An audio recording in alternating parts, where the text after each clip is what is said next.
खूनी कुआं। सीमा गर्मियों की छुट्टियों में अपनी नानी के गांव आई थी। सीमा नानी के घर पहुंचने के बाद अपनी नानी के पैर छूती है और उनसे आशीर्वाद लेती है। तभी उसकी नानी उससे कहती है, इतनी बड़ी हो गई मेरी सीमा, चल जल्दी से हाथ मुंह धो ले, मैं तेरे लिए खाना लगा देती हूँ। भूख लगी होगी ना? हाँ नानी, भूख तो लग रही है मुझे, आपके हाथ के बने हुए पीले दाल और चावल खाने की। कितना टाइम हो गया है मुझे आपके हाथ का बना हुआ दाल चावल खाए हुए। तू तो नौकरी में व्यस्त थी, तो तुझे कहाँ से टाइम मिलेगा अपनी नानी के लिए? और जब इतने टाइम बाद आई है तो ज्यादा टाइम के लिए रुक कर जाएगी तू। हाँ नानी, इस बार पूरे 2 महीने के लिए आई हूँ। सीमा की नानी अंदर जाकर उसके लिए खाना बनाने लगती है। सीमा कमरे में अकेली होती है, तभी उसे किसी औरत के रोने की आवाज सुनाई देती है। वो कभी खिड़की से बाहर झांकती है तो कभी दरवाजे से बाहर झांकती है। उसे समझ में नहीं आ रहा होता है कि आखिर रो कौन रहा है। तभी नानी खाना लेकर आ जाती है। वो अपनी नानी से कहती है, नानी, कोई औरत रो रही है क्या? मैं जब से यहाँ आई हूँ तब से मुझे यहाँ किसी औरत की रोने की आवाज आ रही है। हे भगवान, कहीं ये वही तो नहीं? बोलो ना नानी। अरे कोई नहीं रो रहा, ये तेरे मन का वहम है। और तू ना अब खाना खा ले, ज्यादा यहाँ वहाँ की बातों में ध्यान मत दिया कर। जल्दी से खाना खा और फिर मेरे साथ आ जा मेरे कमरे में, दोनों बैठकर खूब सारी बातें करेंगे। ऐसे ही अगले दिन सीमा अपनी नानी के साथ गांव के बाजार जा रही होती है। उसी रास्ते में फिर से किसी औरत के रोने की आवाज आती है। वो अपनी नानी से कहती है, अरे नानी, क्या सच में तुम्हें अभी भी किसी औरत की रोने की आवाज नहीं सुनाई दे रही?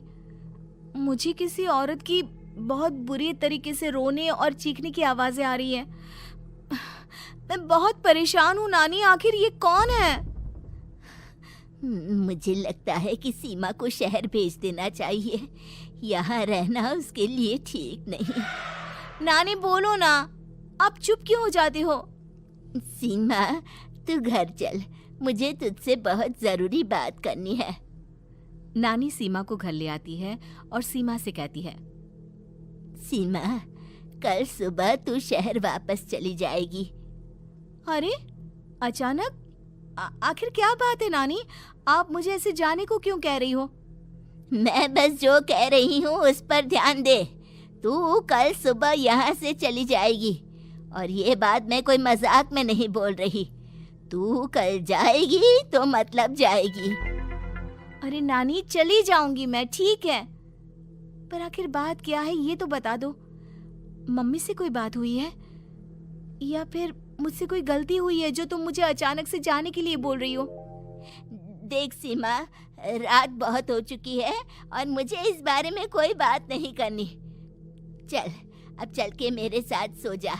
सुबह की बस पकड़कर तुझे शहर भी तो जाना है। सीमा को अपनी नानी का ऐसा व्यवहार देखकर बहुत ही अजीब लगता है। उसे कुछ समझ में नहीं आ रहा होता है कि आखिर उसकी नानी उसे अचानक से गांव छोड़कर जाने के लिए क्यों कह रही है। ये सारी बातें सोचते सोचते सीमा की आंख लग जाती है और वो अपनी नानी के साथ सो जाती है। ऐसी ही आधी रात को सीमा को फिर से किसी औरत की रोने की आवाज सुनाई देती है। वो उस औरत की आवाज सुनकर बार बार करवटें बदल रही होती है और तभी उसे सपने में भी एक अजीब सी औरत की परछाई दिखाई देती है, जो इतना चीख चीख कर रो रही होती है कि सीमा डरकर उठ जाती है। वो पूरे पसीने पसीने हो रही होती है। वो अपने आसपास देखती है तो घर में बिल्कुल शांति का माहौल होता है। सीमा घबरा जाती है। वो अपनी नानी को जगाने की कोशिश करती है, मगर उसकी नानी नहीं जगती। सीमा को फिर से उस औरत की रोने की आवाज सुनाई देती है। आखिरकार सीमा अपने आप को रोक नहीं पाती और वो घर का दरवाजा खोलकर बाहर निकलती है। आखिर ये माजरा क्या है? आज तो मैं पता करके रहूंगी। अब आवाज का पीछा करते हुए सीमा आधी रात को गांव के चौपाल के पास बने कुएं के पास पहुंच जाती है, जहां कुएं की चारों ओर बेड़ियां लगी होती हैं उन बेड़ियों में लगे हुए ताले के साथ एक लाल रंग का कपड़ा और माता रानी का कलावा बंधा होता है। उस कुएं में से सीमा को किसी के रोने की आवाज आती है। सीमा परेशान हो जाती है। इस कुएं में कौन है? कौन है यहाँ?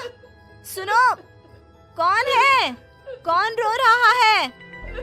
वो चिल्ला चिल्ला कर पूछती है और साथ ही लोगों को जगाने की कोशिश करती है, मगर किसी को भी उसकी आवाज सुनाई नहीं देती। अब सीमा खुद उस कुएं के पास की बेड़ियों और तालों को खोलने की कोशिश करती है और किसी तरह कुछ देर की मशक्कत के बाद सीमा उसको खोल भी देती है। और जैसे ही वो कुआं खोलकर उसके अंदर झांकती है, सीमा उस कुएं में गिर जाती है। इतने में उसकी नानी की नींद भी खुल जाती है और सीमा को पास ना देखकर नानी परेशान हो जाती है। नानी घबराकर पूरे घर में उसे ढूंढने की कोशिश करती है, जिसके बाद उसकी नानी और सभी लोग उस खूनी कुएं के पास जाते हैं और सीमा की नानी कुएं के पास खड़ी होती है। सभी गांव वालों और सीमा की नानी को सीमा के चिल्लाने की आवाज आती है। बचाओ, कोई मुझे बचाओ। मेरी बच्ची, हम आ गए, हम तुझे बचा लेंगे। नानी, मुझे यहाँ बहुत डर लग रहा है। यहाँ इंसान की कटी हुई मुंडिया, हाथ, पैर और कंकाल है और खून भी है। नानी, मुझे डर लग रहा है। आप सब मेरी मदद कीजिए, नहीं तो ये खूनी कुआं मेरी बच्ची को भी खा जाएगा। अरे मुझे तो ये समझ में नहीं आ रहा कि आखिर इस खूनी कुएं को खोला किसने। सालों पहले इसको इतनी मुश्किलों के बाद तांत्रिक बाबा ने बंद किया था। अरे पूरा गांव खूनी कुएं के बारे में अच्छे से जानता है, तो कोई भी जानबूझकर तो ऐसा करेगा नहीं। मतलब किसी ने अनजाने में इसे खोल दिया है भैया। सीमा को इस बारे में मालूम नहीं था और जब से वो यहाँ आई थी तभी से उसे किसी औरत के रोने की आवाजें भी सुनाई दे रही थी। कहीं सीमा ने ही तो उसे नहीं खोला।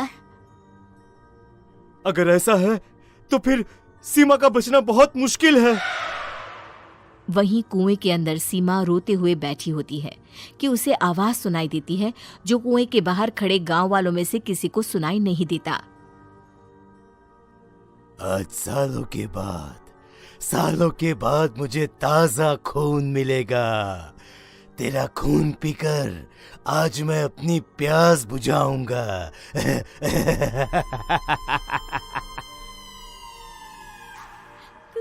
कौन है?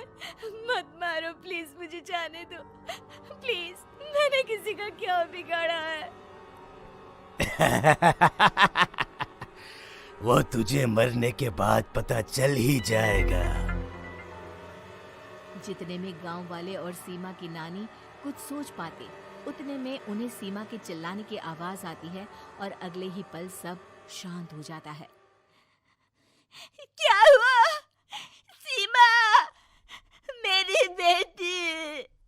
माफ करना बहन, लेकिन अब सीमा वापस नहीं आएगी। हमें एक बार फिर से कुएं को बंद करना होगा। गांव वाले तभी तांत्रिक को बुला कर लाते हैं। एक बार फिर अपनी शक्ति से तांत्रिक बाबा उस कुएं को हमेशा हमेशा के लिए बंद कर देते हैं और वहां एक बोर्ड लगा दिया जाता है कि यहाँ आना मना है।